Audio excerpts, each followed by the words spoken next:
बिस्मिल्लाहिर्रहमानिर्रहीम। आज हम जिस मौजू पर गुफ्तगू करेंगे वो है उश्र कि उश्र किसे कहते हैं, इसके हवाले से क्या अहम तरीन मसाइल हैं, मालूमात है, वो हम इंशाअल्लाह ताला हासिल करेंगे। आप नियत करें कि इंशाअल्लाह ये जो मसाइल बयान किए जाएंगे तवज्जो के साथ समाअत करेंगे। सबसे पहले हम उश्र की तारीफ़ करते हैं कि उश्र कहते किसे हैं। उश्र कहते हैं कि ज़मीन से नफ़ा हासिल करने की गर्ज़ से जो पैदावार उगाई जाती है और उस पैदावार से जो ज़कात अदा की जाती है उसे उश्र कहते हैं। यूँ समझें कि ज़मीन और पैदावार की ये एक तरह की ज़कात होती है जो अल्लाह रब्बुल आलमीन की तरफ से हम पर लाजिम होती है। वो हमने अल्लाह की राह में देना हम पर वो लाजिम होता है, हमने देनी होती है। अब सवाल ये होता है कि कौन सी पैदावार पर उश्र लाजिम होगा। तो देखें, कोई सी भी पैदावार हो, ये कायदा कुलिया ज़हन में रखें कि जिस पैदावार से ज़मीन से नफ़ा हासिल करना मकसद हो, गर्ज़ हो, तो उस पर उश्र लाजिम होगा या निस्फ़ उश्र लाजिम होगा। चाहे वो कोई फल हो, चाहे वो कोई फसल हो, प्याज हो, प्याज की फसल हो, कपास की फसल हो, सूरजमुखी हो, गंदम हो, या कोई भी जो है फसल हो और उसे नफ़ा हासिल करना मकसद हो, गर्ज़ हो, तो उस पर निस्फ़ उश्र या उश्र ये लाजिम आएगा। और कुछ ऐसी फसलें भी हैं कि जिन पर ये उश्र या निस्फ़ उश्र यानी उश्र लाजिम नहीं आता। मिसाल के तौर पर घास है, घास उगाई तो अब उससे कोई नफ़ा हासिल करना मकसद नहीं होता, तो अब उस पर उश्र भी लाजिम नहीं होगा। इसके लिए यही कायदा है कि जिस ज़मीन से नफ़ा हासिल करना गर्ज़ ना हो तो उस पर भी उश्र लाजिम नहीं होगा।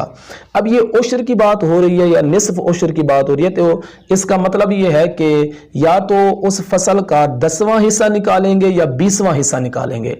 10वां हिस्सा निकालना या 20वां हिस्सा निकालना, इसका मतलब ये है कि इसकी सूरतें ये हैं कि अगर ऐसी फसल है जो मुफ्त में सैराब हो गई, मिसाल के तौर पर बारिश का पानी बरसता रहा और अक्सर इस बारिश के पानी ने फसल जो है वो पकाई है, तो इस पर जो है उश्र लाजिम आएगा कि हर 10 मन पर 1 मन लाजिम आएगा, यानी 10वां हिस्सा लाजिम आएगा।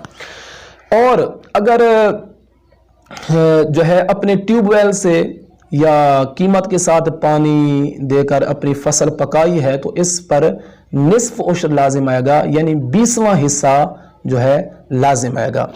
अब सवाल ये होता है कि उश्र वाजिब होने के लिए गल्ला, फल और सब्जियों की कितनी मिकदार होनी चाहिए। तो इसके लिए जवाब ये है कि इसमें कोई मिकदार की कैद नहीं है। जितनी भी फसल उगी उस पर उश्र या निस्फ़ उश्र लाजिम आएगा। अगर उनकी पैदावार का मालिक पागल हो या फिर कोई बच्चा हो तब भी उश्र लाजिम होगा। हालांकि ज़कात में ये मामला नहीं है कि ज़कात में यही है कि अगर बच्चा है तो उसके माल की ज़कात अदा नहीं की जाएगी, अगर पागल है तो उसके माल की भी ज़कात अदा नहीं की जाएगी।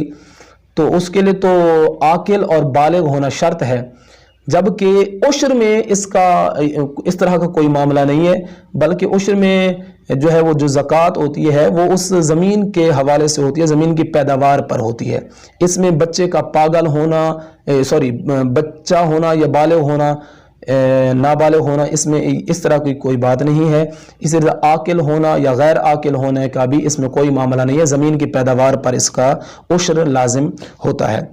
क्या कर्जदार को उश्र माफ़ है?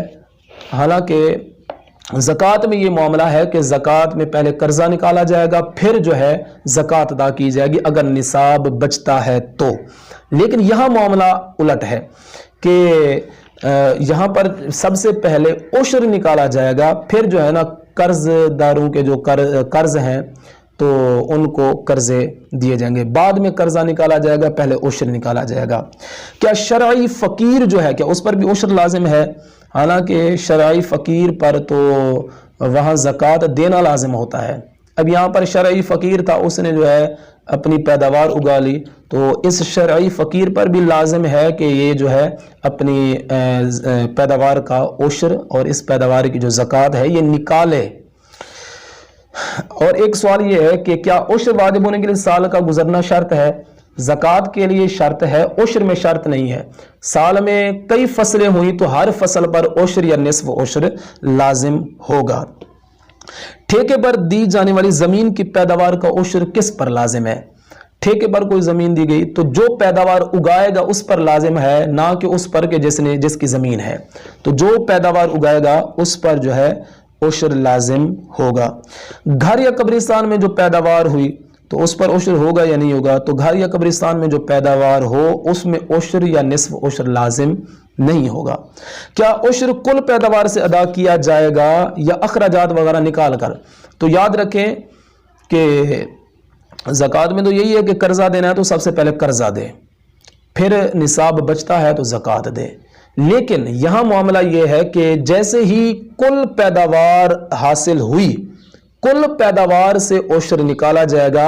इसमें कर्जदारों के कर्जे नहीं दिए जाएंगे, जो अखराजात किए वो जो है ना पहले अदा नहीं किए जाएंगे। पहले अल्लाह का हक यहाँ से निकाला जाएगा, लिया जाएगा। बाद में जिन जिन के पैसे उसने देने हैं या जो अखराजात हुए वो हैं तो वो जो है बाद में निकाले जाएंगे, पहले उश्र निकाला जाएगा।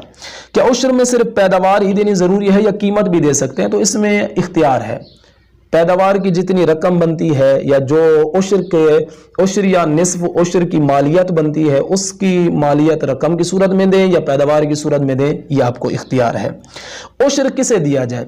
जिसको ज़कात दी जाती है तो उसे उश्र भी दिया जाएगा कि ये भी एक तरह की ज़कात होती है। तो ये चंद एक मसाइल थे उश्र के हवाले से जो बयान किए गए।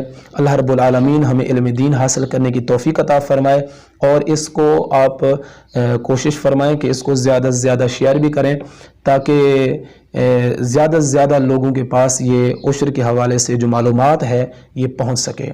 अस्सलामु अलैकुम व रहमतुल्लाहि व बरकातहू।